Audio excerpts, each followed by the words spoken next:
today's tutorial, I'm going to show you how to cast on socks with self-striping yarn and make it perfect every time.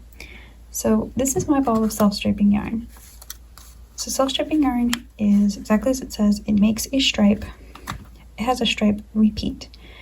And when you're making socks, a lot of people like their socks to match. I like my socks to match, but it can be hard to make two socks match perfectly if you happen to have to end your sock in the middle of a repeat.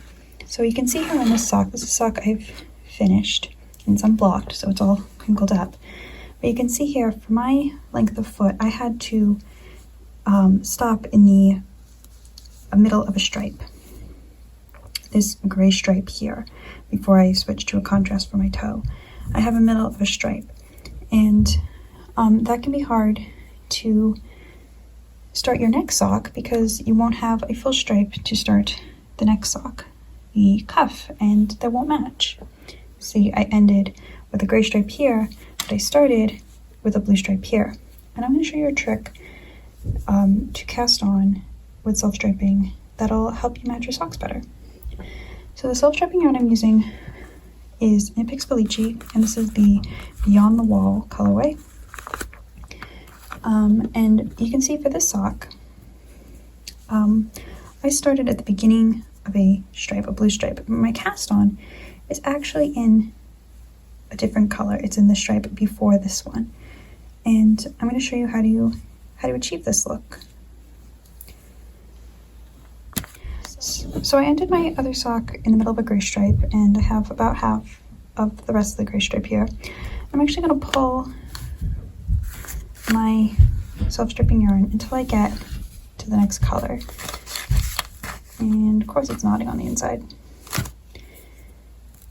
There's the center pull ball. Okay, that's good enough. So you can see my next color is blue.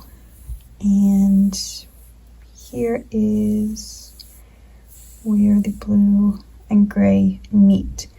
So I'm going to do a long tail cast on, the slingshot method, or you can make a slip knot if you want. I'm going to go right here. I'm going to start my long tail right here. I'm going to pick up my sock needles, and they're a little long, so they might clink against the table. And what I'm going to do is I have my working yarn over here, and my tail over here. And this is how I would normally just cast on. But if I cast on like this, see, what's going to happen is my stitches are going to be in gray, and my cast on's going to be in blue. Now I'm trying to match it to the other sock, and I want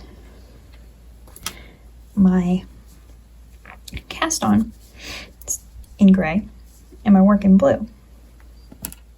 So I'm going to actually take this out, and instead of putting my yarn like this with the working yarn to my left and my tail to my right, I'm going to swap it.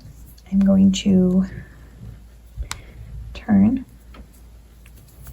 fix my needles, my fingers. I'm going to have my tail on my left and my working yarn on my right. And now I'm going to cast on. I'm going to put my needle in and bring it down, go into the loop, snatch it. And this is just a long tail cast on. I'm going to cast on like this. And as you can see, I'm getting my stitches in blue and my cast on in gray. And by doing it this way, by pulling out this stripe from my work, by meeting where the two stripes meet, I have a very long tail here, and I have the knack for not making enough tail for casting on my projects. So I have all this yarn to cast on for my sock, and when I'm done casting on and whatever's left over, I can actually just make my tail shorter, and then I will be attached to the ball here, and I will have the complete blue stripe to be able to knit from. So my work is going to match this completely. It's going to give me the whole repeat of blue. instead of half a gray stripe and then the blue, and then my whole sock, second sock will be different from my first one. And by doing this, by casting on where the two stripes meet, you'll be able to manage your stripes. Even if you don't need your socks to match completely. I know I don't need my socks to match completely, but if I'm knitting with self-striping yarn, I like my stripes to at least be the same width. I don't want to start one sock with half a gray stripe, and then, because then everything will be off by that many rows. So by doing this, I start with a complete stripe, and I won't have that problem.